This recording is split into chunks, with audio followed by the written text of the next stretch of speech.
Hello again, year 9. Today we are going to be looking at angles again for our 6th lesson, and we are going to be exploring the connection between angles in parallel lines. So I hope you've been able to print out a copy of the note sheet that goes with this lesson. If not, I'm afraid, put a title and objective in your book, and please copy out some of the information, pausing the video as you go. So first of all, let's make sure we all understand what we mean by parallel lines, as opposed to perpendicular lines, which is another word that begins with P. So, two lines are parallel if they never cross and they are the same distance apart throughout their length. We show they are parallel by drawing arrows on them. So what do I mean by that? Well, first of all, if you extended these lines and these lines kept going on forever, these lines would never cross. The distance between them, which is the same, is this perpendicular distance. Perpendicular means at 90 degrees at a right angle. That distance between them is the same distance all the way along. Sometimes you hear people refer to parallel lines as like train tracks. So you can imagine a train running on these two lines, and the two lines have to be the same distance apart for the wheels to run on the train. So we've got one set of parallel lines here, and clearly on the other side of the page, these lines are also parallel, indicated by these little arrows. These two lines here wouldn't be parallel because you can see they are getting closer and closer together. And if you extended the lines and carried them on, they would eventually cross. So what we're going to be doing today is exploring, well, what happens to some of the angles in parallel lines. In other words, if I take a pair of parallel lines and put another line across them, and if you're interested in a technical word, this extra line is called a transversal, a line that crosses. Now, as soon as I do that, there are lots and lots of angles that are actually now the same size. And one way that we can search for these angles that are the same size is by looking for acute and obtuse angles. So remember, we introduced acute and obtuse angles in our first lesson. And one way we talked about acute angles was thinking about pizza slices. So here are my two pizzas. And we talked about an acute angle being less than 90 and being a slice of pizza that was smaller than a quarter. Well, if I find all the slices that are smaller than a quarter, there are 4 of them. And all of those angles would be identical in the scenario where you have parallel lines. Similarly, there are another 4 angles that are all the same. So all of the obtuse angles are the same size. Now that might be one way that you consider looking for the angles that are equivalent to each other today. Are they both acute? They must be the same. We will still have rules that angles at a point add up to 360 degrees, and we might also see that this purple and this red angle do still make a straight line, so they would add up to 180 degrees. Now there is some other language that we can use for describing parallel lines, and if this gets a little bit too complicated for you, don't worry. That's why I like the idea of acute and obtuse angles. These two angles here and here are described as corresponding. And one way to see them is if I just get a highlighter pen. these are the arms of one angle, and these are the arms of the other angle. The arms are the parts that trap the angle. Now clearly they make an F shape. So if you see an F shape, there will be some corresponding angles, and you will be able to use the word, are those angles correspond to each other? Similarly, we have something called alternate angles. And in alternate angles, again, if I draw the arms in, these are the arms of this top angle, and these are the arms of the bottom angle. And that makes a Z shape. So if you see some Zs, the pointy parts of the Zs are the same size angle in parallel lines. Now, one thing to remember is I have drawn these so that the F looks like an F and the Z looks like a Z. They are the right way round. But in diagrams, the Zs could be back to front, the Fs could be upside down. So sometimes they are difficult to spot. And certainly if you have to explain an answer at GCSE level, you are not allowed to say, oh, well, it makes an F, it makes a Z. So it's a good way of seeing it, but you do need to know the official names of corresponding and alternate.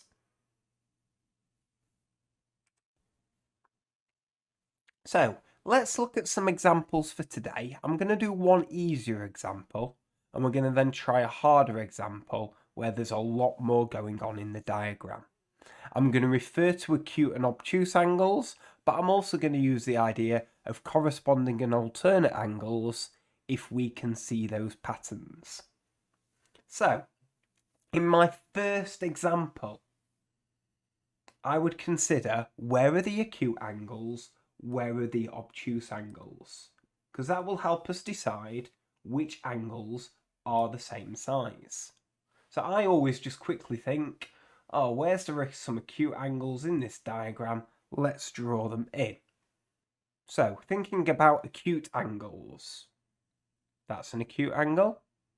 That's an acute angle. That's an acute angle. That's an acute angle. So all of those angles must be the same. Think about obtuse angles. All of those are obtuse angles, so all of those must be the same.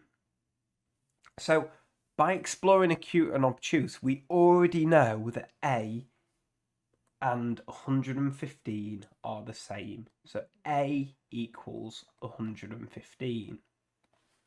If I was to try and explain it using the language of alternate and corresponding angles, well, which one is it? Well, let's draw some arms in. Here are the arms of 115. Here are the arms of angle A. Now, what does that look like? Well, it doesn't look like an F. It looks a little bit like a very wonky Z. So, that is an alternate angle.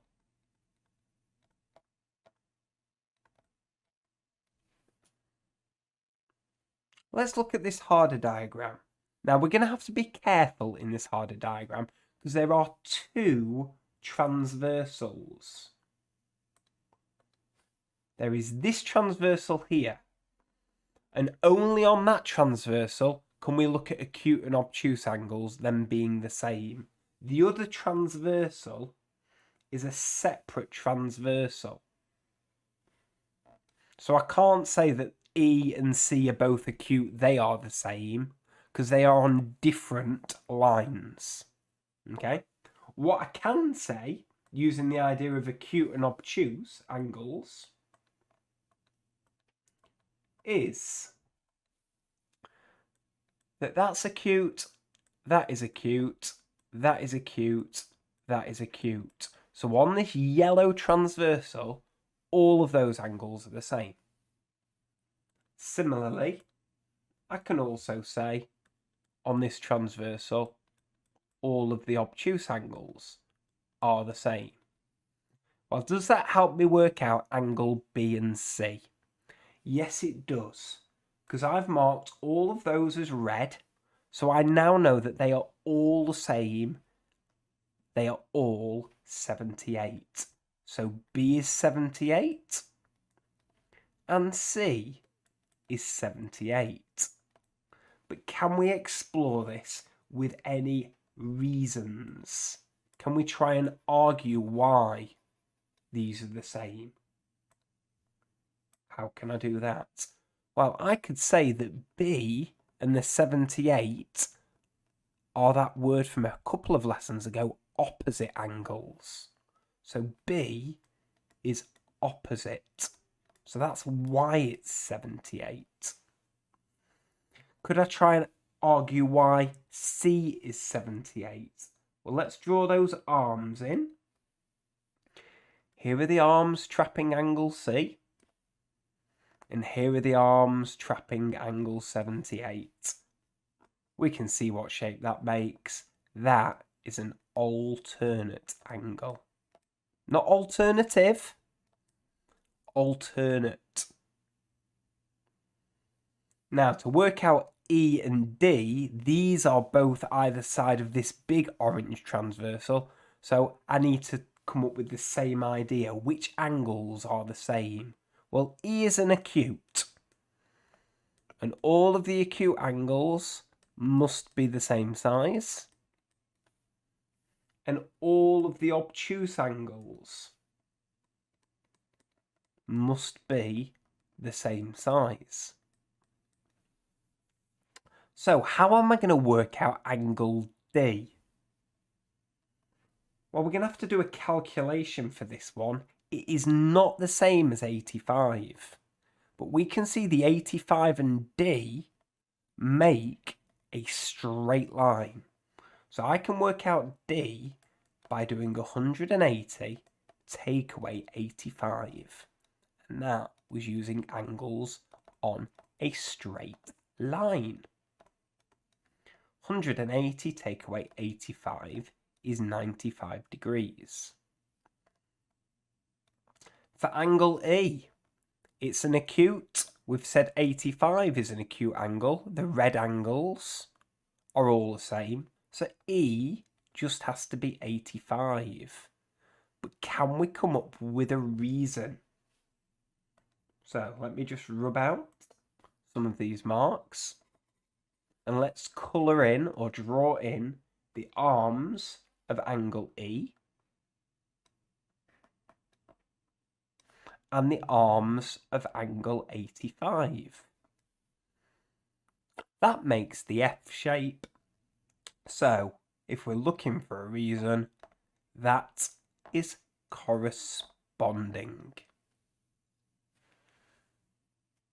So please go back to my instructions. You'll be able to access the PowerPoint with the questions that I would like you to try. There are 2 slides of questions, so do make sure that you have a go at as many questions as you can in the time remaining, and please remember to check your answers at the end. Since this is the last lesson of the week, I will also be hoping that you will be able to share some of your work from this week using the upload option in the assignment. You can do this by taking some photos of your marked work and sharing that with me for some feedback. Or if you feel a little bit more confident, you could try and upload a video where you are slowly turning through the pages in your book.